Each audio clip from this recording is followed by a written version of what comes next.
I'm Not Just a Hairdresser was born out of just a kind of a strange, inspired moment. There have been many times in my career where I have to confess I was a little embarrassed to say I was a hairdresser. Not that I wasn't proud of what I did, but more because of the public's perception. Oh, you do hair? And it was almost as though it was looked down upon. In Europe, there's a different perception of hairdressing to here in the United States. And I suppose I got tired of people not giving us the credit that we fully deserve. And I realized that in my travels around the world, dealing with everything from art directors to all the different levels of interaction, that hairdressers weren't taken as seriously as they ought to be. And I saw it most evidently on photo shoots. So I decided, wow, I need to do something to change the perception of our industry. I also recognize that the industry is shrinking, and how do we attract people to this wonderful, wonderful business? So that's how the whole idea was born. I also have been blessed throughout my career to have known some of the most incredible, incredible hairdressers. And my desire to be always around great people is that the hope that some of it would rub off on me. So having known all these amazing masters in the world of salon business, editorial, film, music videos, hairdressers from all different spheres of life, I thought, wow, if I could share their story and their influence that they've had on me with everybody else, wouldn't that make a huge difference? And again, I just really realized as I met all these extraordinary people that we are so much more than just hairdressers. We really are incredible artists. The name I'm Not Just a Hairdresser, which I think is such a great name, actually didn't come from me. It came from my dear friend Aldo, who's the co-producer and director on this project. And Aldo had noticed as a fashion photographer, when he was on the set, that he'd say, oh, what do you do? Well, I'm the clothing stylist. Well, what do you do? I'm the makeup artist. Well, what do you do? And people would say their title, and they'd say, well, what do you do? They go, I'm just the hairdresser. The just makes small. And he said, why do hairdressers make what they do small? Why do they allow that to happen? And I said, oh, I don't know. And I started to think about that. And I thought, that's really weird that we've bought into the smallness instead of buying into something really great. And that's where the idea came from, that we're not just hairdressers, and it's not meant in a pompous, egomaniac way. I believe it's so important to be humble. I think the most important thing that we do as hairdressers is the desire to help somebody feel good and look good. It's really that simple.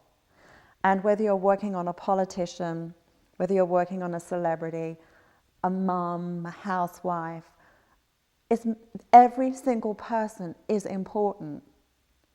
And when you can look at that person with compassion and make a difference in their lives, then what you've done is worth something. And Vidal says it the best, is, do it with a sense of pride, but don't be prideful. And we want people to be proud and respect this industry and know that they can make a difference. We structured I'm Not Just a Hairdresser by looking at the important subjects. Who are our pioneers in modern day times? Who are the legends, the heroes, artistically, who shaped beauty and who shared their knowledge with us, which is actually very important. So that's how we created the legends. But what about the entrepreneurs? That requires a different type of creativity, a different type of courage to go out there with a dream and follow the dream and keep doing the right thing when the right thing may not even be happening. And the story about empires is so fascinating because you look at these incredible empires and you think, wow, they're so amazing. But at one time it was just a tiny, tiny idea that someone was passionate about and they took it through. The other aspect of our industry, from the pioneers of fashion through to the pioneers of an empire, is the people that are involved in editorial work, fashion runways, celebrity, television and film. It's a whole different side of the business. It requires different skills. It requires different communication skills. It's a whole different type of hairdresser. So I realized that that was a very important thing, because there are a lot of people that have a fascination about going into this type of world, but you have to have the aptitude for it. So to explore the mind of a session hairdresser, to understand what it takes to be a hairdresser for film, only by talking to these people and finding about their journey, how they got into it, their trials and tribulations, can you understand and actually even have a greater appreciation for that aspect of our industry. So to me, it was a fascinating journey to discover the thought process behind being a freelance, editorial, fashion, film, TV type of hairstylist. The final one,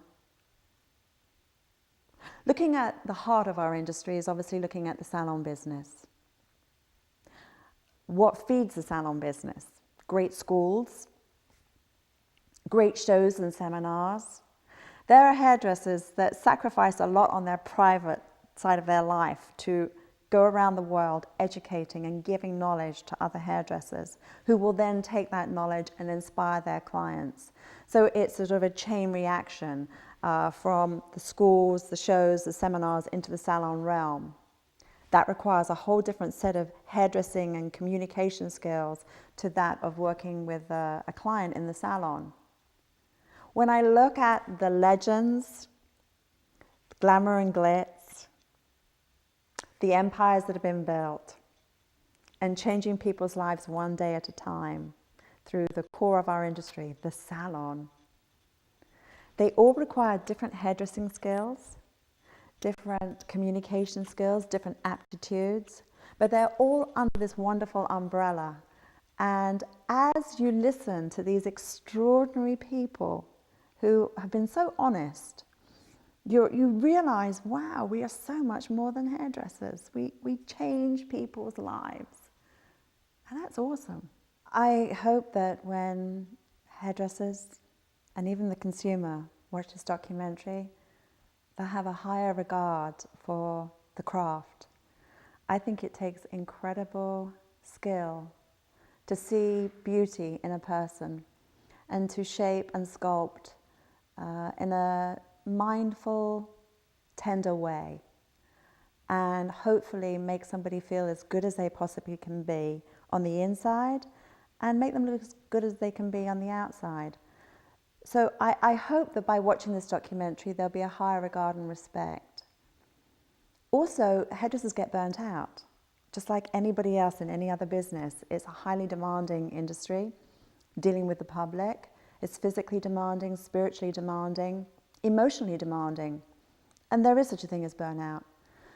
So for the mature, seasoned hairdresser, they may be saying, you know what, I'm done with the salon. I want to go somewhere else. And if nothing else, they can watch this documentary series and say, oh, that's how I could become an editorial hairstylist. Or I've always wanted to go into film, but I didn't know how to do it. That's how I do it. So I think it's going to, for the seasoned hairdresser, give them a bigger understanding of the whole big picture of this industry. For a new stylist coming into the business, I hope that I'm not just a hairdresser, will show them the paths and the career opportunities that are available to them at the beginning of their career, so that they will be able to go and fish where the fish are. And for the consumer who's watching it, my deep desire is that he or she will say, wow, they're not just hairdressers, they are the most extraordinary people, and I think they deserve more respect than possibly they've had before. This documentary, From Concept to Now, is a 3-year project. This is a fashion industry, so time changes.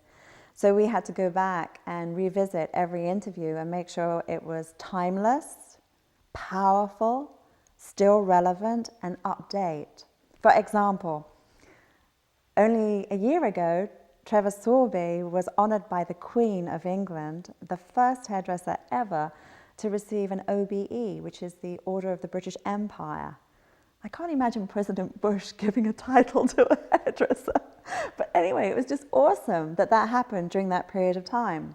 When we first started the documentary, The most expensive haircut in New York was $400. Now, 3 years later, it's $800. It's amazing what has changed. Taking an idea and putting it into reality is a huge difference. And I suppose the driving force behind making anything happen is a passion. Having a great idea and being passionate about it. Probably the hardest thing that I did in this documentary was calling Vidal Sassoon himself and saying, Vidal, it's Vivienne Mackinder here. Hello. I'd like you to be in this documentary. Well, what's the documentary about? Well, at that point, it doesn't even exist. It's just an idea in my head.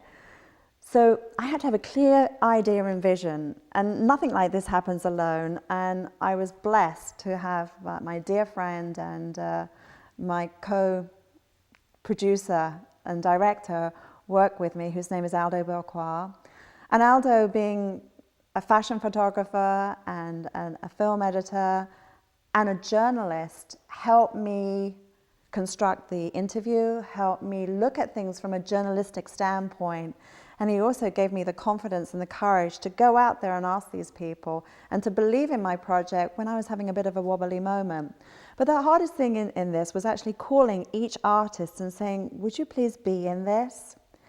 And I knew once I had a couple of the key fabulous people, it would be easier to get others to come on board. And then the challenge is, of course, there are so many amazing hairdressers who I haven't interviewed, who are incredible, who I adore, I admire. And one has to edit down and say, well, I'm having this person because they cover this category, and I can't take this person because it would be a duplication of category. So I had to edit according to category and think about the personalities and the balance of the project. And so for any of you who are watching it and saying, I should have been in this, you know what? You're right, and it ain't over yet. Because in being successful with this is our deepest desire that there be more documentaries to come through. So the challenge was definitely calling the people. The next challenge was logistics of where are they? And will you give me some time? Flying ourselves there. I dug into my savings and just thought, okay, well, I'll just finance this myself. So that was the first step. The second step, after I'd filmed 20 people and we come up with the whole concept, it was like, well, this is not a product endorsed project. It is a project of passion and a project of heart to lift our whole industry. So maybe I could get some corporate support. So I went and I knocked on every single major corporation's door and said, would you be interested in supporting this project? Everyone thought it was an amazing idea. So it was like, well, if you think it's an amazing idea, could you help us out financially? Because it's getting very expensive. Well, we think it's amazing.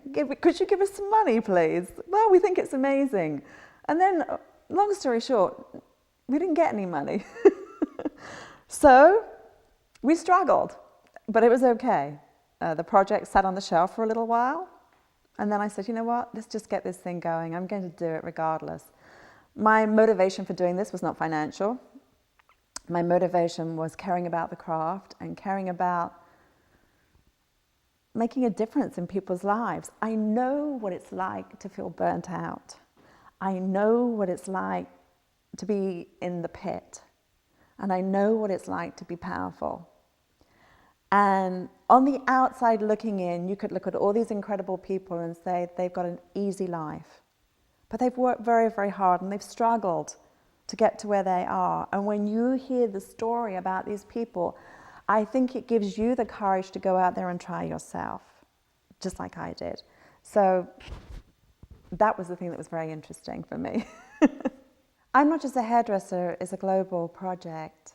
I've traveled the world numerous times, and from the smallest salon in somewhere remote around the world to the largest city and the biggest salon, there's a common thread that runs through every hairdresser. They're an artisan, they're a commercial artist. I don't believe there's any such thing as a bad hairdresser, but I do believe there are hairdressers that do not believe that they can be extraordinary. No matter where you are around the world, you can be the best that you can be in the gifts that you've been given. And there is a master that can be your mentor. And if nothing else, I'm Not Just a Hairdresser is about mentoring.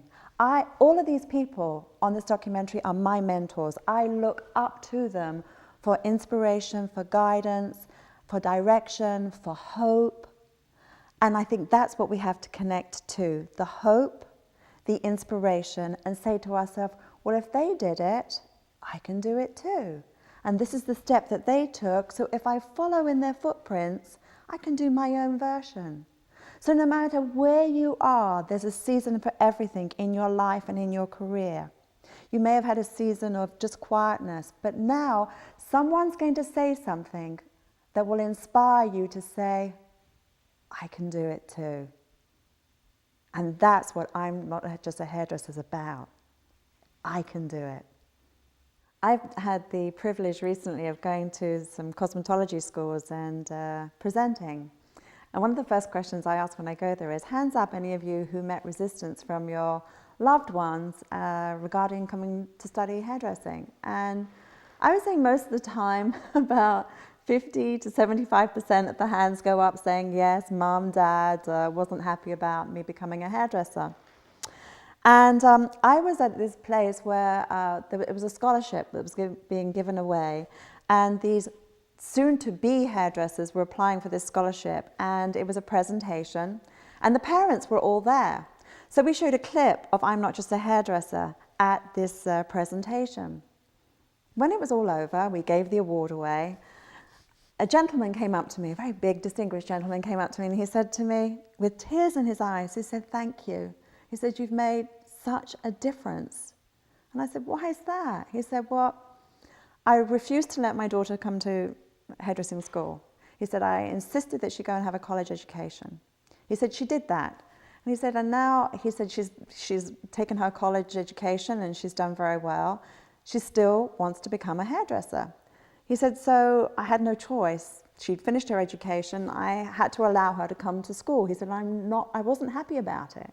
He said, I had a really low opinion about hairdressing, and it was a dead-end sort of job. You do that because you're academically a failure, so you just go and do hair.